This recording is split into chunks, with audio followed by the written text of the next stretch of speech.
আসসালামু আলাইকুম। গরম ভাতের সাথে খাওয়ার জন্য খুবই জনপ্রিয় হলো এই টমেটোর চাটনি। বাসায় কিভাবে খুব সহজ পদ্ধতিতে এই টমেটোর চাটনিটা তৈরি করতে হয় আজকে আপনাদের সাথে সেটাই শেয়ার করব। চলুন দেখে নেই। টমেটোর চাটনি তৈরির জন্য সরিষার তেল দিয়ে দিলাম। যে কোনো চাটনি তৈরি করতে অবশ্যই সরিষার তেল দিবেন, এতে করে ফ্লেভার ভালো আসবে। এখন দিয়ে দিব টমেটো ফালি। এটা আমার ফ্রিজে ফ্রোজেন করা ছিল। এটাকে আমি ৪ ফালি করে নিয়েছি। আপনারা চাইলে গোটা কিংবা ২ ফালি করেও দিতে পারেন। দিয়ে দিচ্ছি রসুন। এখানে আমি গোটা রসুনের কোয়া নিয়েছি। এই রসুনটা অবশ্যই দিবেন, এতে করে চাটনির টেস্ট বাড়বে। ফিরে এলাম কিছুক্ষণ পর। টমেটোটা একদম নরম হয়ে তেল বের হয়ে গেছে। এ পর্যায়ে আর কিছুই দিব না, শুধু নামিয়ে ঠান্ডা করে নিব। যে প্যানে টমেটোটা সেদ্ধ করেছি ঠিক সেই প্যানে চাটনি তৈরি করব। চাটনি তৈরির জন্য টমেটো গুলোকে এভাবে কচলে কিছুটা নরম করে নিব। এক সাইড করে দিলাম। দিয়ে দিচ্ছি পেঁয়াজ। এখানে আমি হাফ কাপের মতো পেঁয়াজ কুচি নিয়েছি।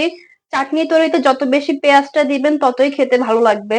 অবশ্যই পেঁয়াজটা বাড়িয়ে দেওয়ার চেষ্টা করবেন। স্বাদ মতো লবণ দিয়ে দিলাম। দিচ্ছি চিলি ফ্লেক্স।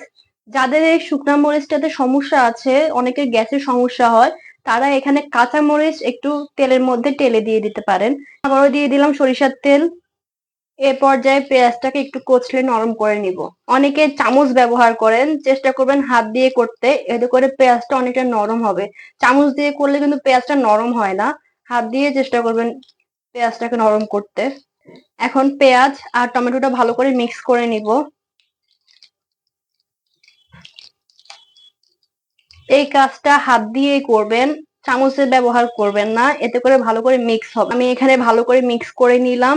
এখন এই চাটনিটাকে কিছুক্ষণের জন্য চুলায় বসাবো লো হিটে, এতে করে পেঁয়াজটা একটু গলে আসবে, খেতে অনেক ভালো লাগবে। চুলায় চাটনিটা আবারও বসিয়ে দিলাম। আমি বাসায় চাটনিটা এভাবে বানাই, আপনারাও এভাবে বানিয়ে দেখবেন, দেখবেন অসাধারণ খেতে। পেঁয়াজ অনেকটাই নরম হয়ে গেছে। এ পর্যায়ে একটু চিনি দিয়ে দিব। চিনিটা এখানে অপশনাল, যারা টক খেতে পছন্দ করেন তারা চিনিটা স্কিপ করতে পারেন। আমি টক খুব একটা পছন্দ করি না, তাই আমি এখানে চিনি অ্যাড করলাম। আপনারা যারা চিনি খেতে পছন্দ করেন না তারা চিনিটা স্কিপ করতে পারেন। আবারও কিছুক্ষণ মিশিয়ে নিলাম।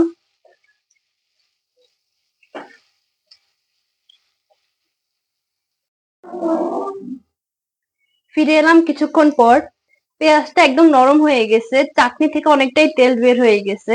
এ পর্যায়ে আর কিছুই দেওয়ার প্রয়োজন নেই। চাটনিটা রেডি হয়ে গেছে, এখন শুধু চুলাটা অফ করে রান্না শেষ করব।